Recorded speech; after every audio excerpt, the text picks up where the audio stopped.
وَإِذَا سَأَلَكَ عِبَادِي أَنِّي فَإِنِّي قَرِيبٌ۔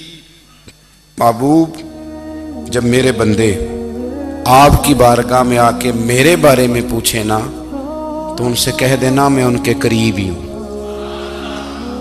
قریب ہی ہوں۔ دلیل کیا ہے؟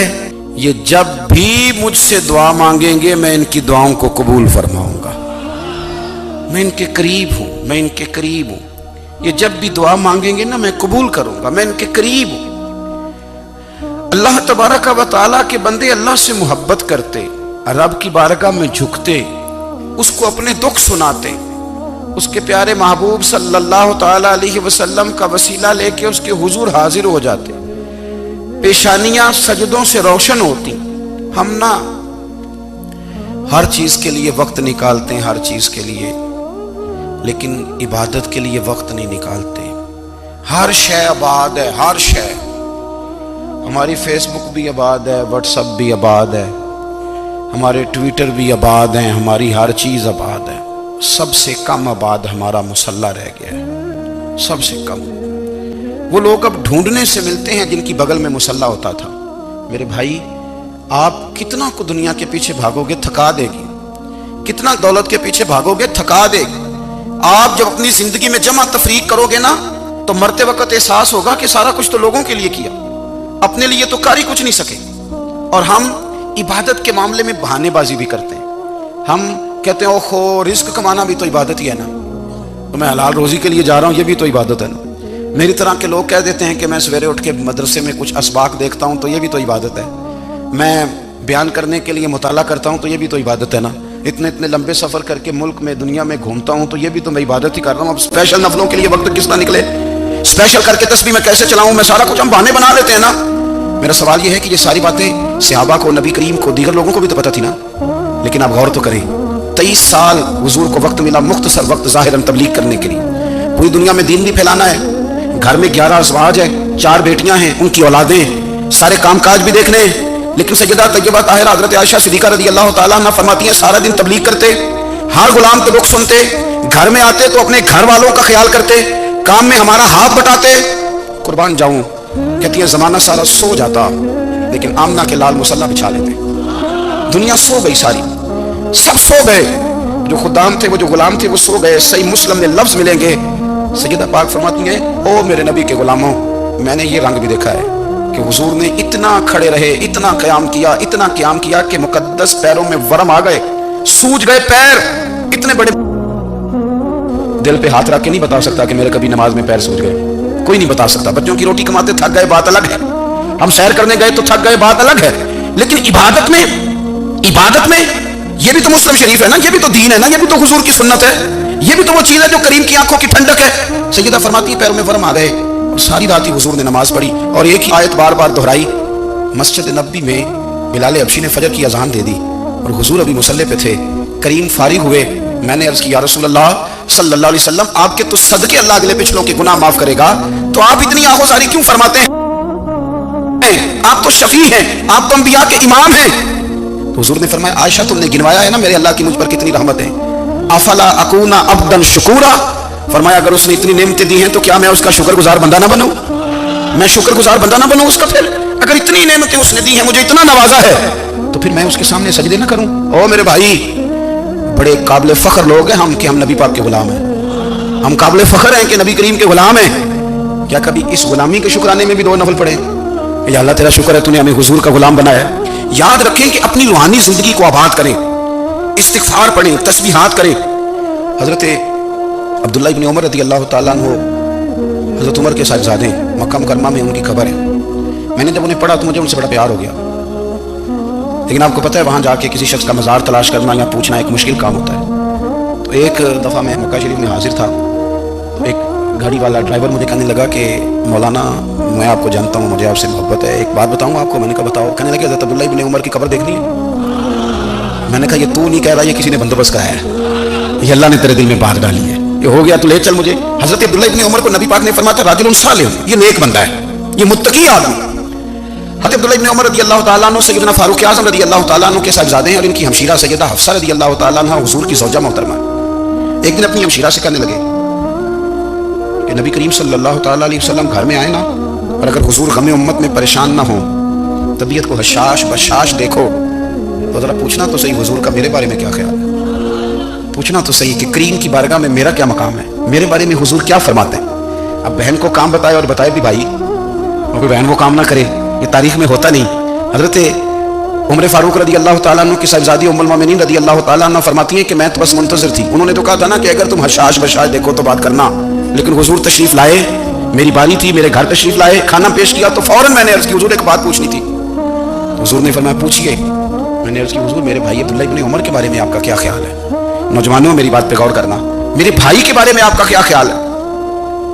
تو نبی کریم صلی اللہ تعالیٰ علیہ وآلہ وسلم نے میری طرف دیکھا اور پھر حضور زیر لب تھوڑا مسکرائے، اور بریلی کے امام کہتے ہیں کہ حضور مسکرا دیتے تھے نا تو جو بڑا دکھی ہوتا تھا وہ بھی ہنس پڑتا تھا۔ اب سوال پیدا ہوتا تھا کہ پھر تو اس مسکراہٹ کے لیے انتظار کرنا پڑتا ہوگا کئی مہینے کہ حضور مسکرائیں تو رونے والے ہنسیں، تو اعلیٰ حضرت فرماتے ہیں نہیں، انتظار نہیں کرنا پڑتا، یہ مسکراتے رہنا تو حضور کی عادت ہے۔ جس کی تسکین سے روتے ہوئے ہنس پڑے اس تبسم کی عادت پہ لاکھوں سلام، یعنی یہ تو عادت ہے حضور کی مسکراتے رہنا، اس کے لیے انتظار نہیں کرنا پڑتا۔ بھائیو آپ خیال رکھیں گے، غور کریں گے، حضرت عبداللہ بن عمر رضی اللہ تعالیٰ عنہ کے بارے میں پوچھا تو سیدہ فرماتی ہیں کہ نبی کریم صلی اللہ تعالیٰ علیہ وسلم نے زیر لب مسکرائے اور فرمایا حفصہ تیرا بھائی ہے تو اچھا، لیکن میں نے سنا ہے کہ عشاء کی نماز پڑھتا ہے تو فجر تک سویا ہی رہتا ہے۔ او نوجوانوں، 10 بجے تک سونے کی بات نہیں ہوئی، 9 بجے تک سونے کی بات نہیں ہوئی، 11 بجے اٹھنے کی بات نہیں۔ حضور فرمانے لگے میں نے سنا ہے کہ عشاء کی نماز پڑھ کے سو جاتا ہے اور فجر تک سویا ہی رہتا ہے، اسے چاہیے کہ تہجد کے وقت اٹھا کرے، اللہ کی بارگاہ میں حاضر ہوا کرے، آہوزاری کرے، سجدے کرے، عبادت کرے، اٹھتا ہے اور فجر میں جا کے اٹھتا ہے۔ حضرت جناب حفصہ رضی اللہ تعالیٰ عنہ کہتی ہے میں نے جناب عبداللہ ابن عمر کو پیغام دیا اور میں نے کہا میرے جوان بھائی سن، نبی پاک نے فرمایا ہے تو اچھا پر تہجد میں نہیں اٹھتا، نفل نہیں پڑھتا۔ او میری ملت کے جوانوں، مزہ نہیں آ جاتا جب ساری دنیا سوئی ہو، ساری دنیا، اور بستر بھی گرم ہو اور نیند بھی پورا غلبہ کر رہی ہو، اور اچانک گھنٹی بجے دماغ میں، آنکھ کھلے، گھڑی پہ نظر پڑے، 3:30 4 بجے کا پیغام گھڑی بتائے، اور کوئی چڑھتی جوانی والا اٹھ کے وضو کرے، اور جب وہ مصلی کھول کے بچھائے تو مدینے والے محبوب کہتے ہیں کہ ہر نماز پہ رب ثواب دیتا ہے، اور جو اٹھ کے تہجد کی نماز پڑھے اسے دیکھ کے تو رب مسکراتا ہے، جو اس کی شان کے لائق ہے، جو اس کی شان کے لائق، وہ مسکراتا ہے، خوش ہوتا ہے کہ میرا بندہ تہجد میں اٹھ گیا، وہ مسکراتا ہے۔ کاش ہماری صبحیں کبھی اپنے مالک کے نام ہو جائیں، کاش کے صبح۔ حضرت ابو الحسن رحمۃ اللہ تعالیٰ علیہ حضرت معاذ ابن جبل رضی اللہ تعالیٰ عنہ کے پاس بیٹھا کرتے تھے، فرماتے ہیں ان سے جو پیار بڑھا تو پھر میرا مصلی سے بھی بڑھ گیا۔ تابعی ہیں، فرماتے ہیں صحابی رسول سے محبت ہوئی تو ذکر سے بھی ہو گئی، پھر درود شریف سے بھی ہو گئی، محبت ان سے بڑھی تو پھر اللہ نے مسجد کا پیار بھی بڑھا دیا۔ آپ فرماتے ہیں کہ میری ہر وقت طبیعت چاہتی تھی کہ بس اللہ اللہ کروں، بس اللہ اللہ کروں، بس نہ میں ذرا تھوڑی جان چھڑاؤں لوگوں سے، 10 منٹ ملے تو میں کچھ 4 نفل پڑھ لوں، میں تھوڑا سا نہ بچوں لوگوں سے، اور مجھے تسبیح ملے تو میں نا کچھ 400-500 دفعہ استغفار پڑھوں، سبحان اللہ، الحمدللہ، اللہ اکبر، لا حول ولا قوت الا باللہ، میں نا تسبیحات پڑھوں۔ فرماتے ہیں کہ بچے تھے گھر میں 6-7، غربت تھی، کام ملتا کوئی نہیں تھا، اور میں کام چور نہیں تھا، کام ڈھونڈتا تھا، پر اللہ کی قدرت کے کام نہیں ملتا تھا۔ فرماتے ہیں کہ میں نے ایک دن اپنی اہلیہ سے کہا کہ آج میں پھر جاتا ہوں کام ڈھونڈنے، تو میری بیوی بڑی فرما بردار تھی، پر اس دن نا غربت کے ہاتھوں تنگ آ کے کہنے لگی آج نانا کوئی تو چیز لے کے آیا، تو مجھ سے بچوں کی بھوک نہیں دیکھی جاتی، سب روگاں دا روگ محمد جس دا نام غریبی، کنڈ بلا کے لنگ جاندے نہیں دوست یار قریبی، آج نہ کچھ لے کے آیا تو میں بچے لے کے چلی جاؤں گی۔ شیخ فرماتے ہیں کہ میں بڑا پریشان گھر سے نکلا، پر میں نے صبح سے لے کے زور تک کام ڈھونڈا، کام ملا کوئی نہیں، تو میرے دل میں خیال آیا چلو کام نہیں ملتا تو اللہ اللہ تو کرے نا، چلو بندوں کی مزدوری نہیں ملتی تو رب کریم کی عبادت ہی کرتے ہیں۔ فرماتے ہیں کہ میں نے نا فرات کے پانی سے وضو کیا، نہر کے، شدید دھوپ تھی، ساتھ ریت تھی اور ریت تپ رہی تھی، میں نے اپنا رومال وہیں مصلی کے طور پر بچھا لیا، اور فرماتے ہیں کہ زور سے لے کر عصر تک نماز پڑھی، دھوپ بھی پورے زور پہ، پر میرے سجدے کا ذوق بھی پورے زور پہ۔ فرماتے ہیں سورج بھی چمک رہا ہے اور رب کی عبادت کا ذوق بھی پورے زور پہ، میں سجدہ کروں تو پھر میرا اٹھانے کو جی نہ چاہے۔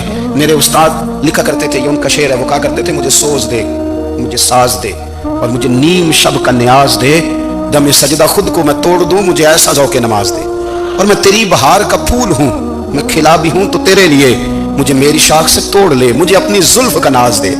بھائی فرماتے ہیں کہ عصر تک میں نے نفل پڑھے، دل ڈھلنے لگا، عصر کی نماز پڑھی اور میں وہاں سے چلا۔ اب میں جب نکلنے لگا تو دل میں خیال آیا کہ چھوٹی چھوٹی دیواریں ہیں گھر کی، بغیر کچھ لیے جاؤں گا تو بیوی دور سے دیکھے گی تو شور کرے گی کہ پھر خالی ہاتھ آ گیا۔ کہتے میں نے اپنی اسی رومال میں جس پہ میں نے نماز پڑھی تھی نا، رومال میں کیا کہتے پنجابی جی صافا، کہتے ہیں اسی میں نا میں نے کچھ ریت بھر لی کہ وہ دور سے دیکھے گی تو سمجھے گی کچھ لے کے آیا ہے، چلو جا کے اسے بتا دوں گا کہ آج پھر مزدوری نہیں ملی۔ کہتے ہیں وہ ریت لے کر جب میں گھر میں گیا تو پہلے بیوی دروازے پہ کھڑی ہوتی تھی، پوچھتی تھی خالی ہاتھ آ گئے ہو؟ آج میں نے دیکھا تو ہے ہی کوئی نہیں۔ فرماتے ہیں میں اندر داخل ہوا، سلام لیے، کونے میں نے وہ رومال رکھ دیا اور میں نے آواز دی کہ بھلی مانس کہاں ہو؟ تو وہ کہنے لگی آپ منہ ہاتھ دھو لیں، میں روٹی لے کے آئی۔ میں نے کہا روٹی کہاں سے آ گئی؟ یہاں تو کئی دنوں کے فاقے، تو کئی دنوں کی غربت ہے، یہاں تو اس گھر میں تو فقیری ہے۔ فرماتے ہیں کہ وہ روٹی لے کے آئی اور اس وقت کی جو موجودہ نعمتیں تھیں، سمجھ لیں سلاد، اچار، ہر چیز ساتھ لائی۔ میں نے کہا کہ بچے کہاں گئے؟ کہنے لگی وہ کھانا کھا کے کھیلنے گئے، آپ کھانا کھا لیں آ جاتے۔ کھانا اس نے چن دیا۔ میں نے حیرت انگیز لہجے میں ساری نعمتیں اپنے دسترخوان پہ دیکھ کر کے بیوی سے پوچھا یہ کہاں سے آیا کھانا؟ بچوں کو تو نے کہاں سے کھانا کھلایا؟ یہ سارا کچھ کیسا ہے؟ کہنے لگی پتہ نہیں آج آپ کس کریم کی مزدوری کرنے چلے گئے تھے، پتہ نہیں کس کریم کی، میرے گھر میں تو اتنی نعمتیں آئی ہیں کہ مجھ سے سنبھالی نہیں جا رہی، اتنا اناج ہے، اتنا گندم ہے، کس کریم کے دروازے آپ چلے گئے تھے؟ یہ کہتے کہتے وہ اٹھی اور اٹھ کر کے کہنے لگی پہلے بڑا کچھ آیا تھا، اب کیا لے آئے ہو؟ اور جا کر کے نا اس نے وہ ریت والا رومال کھولا، کہنے لگے میں تو لے کے آیا تھا ریت، تو میرے رب نے اسے بھی سونے اور ہیرے بنا دیا تھا۔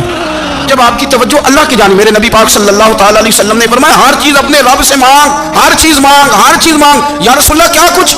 میرے محبوب نے فرمایا تیرے گھر میں نمک بھی ختم ہو جائے تو وہ بھی اپنے رب سے مانگا کر، تو مانگنا وہ تجھے دے گا، تو اس کی بارگاہ میں کشکول طلب دراز تو کرنا۔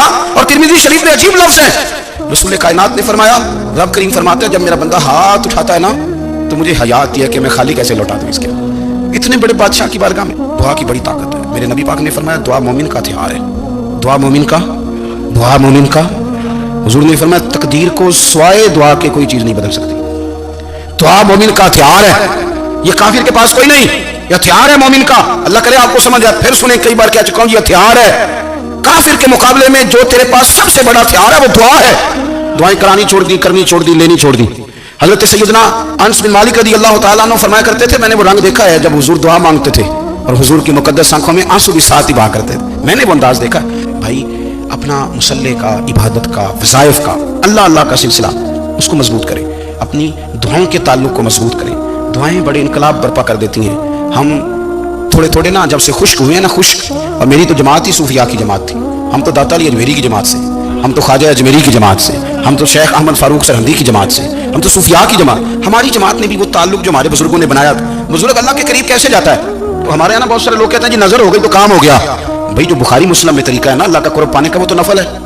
نبی کریم علیہ الصلوۃ والسلام نے فرمایا بندہ نفلوں کے ذریعے رب کے قریب جاتا ہے اور اتنا قریب جاتا ہے کہ پھر اللہ اس کی زبان بن جاتا ہے، اللہ اس کی آنکھیں بن جاتا ہے، کان بن جاتا ہے، ہاتھ اور پیر بن جاتا ہے۔ تو یہ تو عبادت ہے، یہ تو اللہ کی بارگاہ کی حاضری ہے جو آپ کو اللہ کے قریب کرے گی۔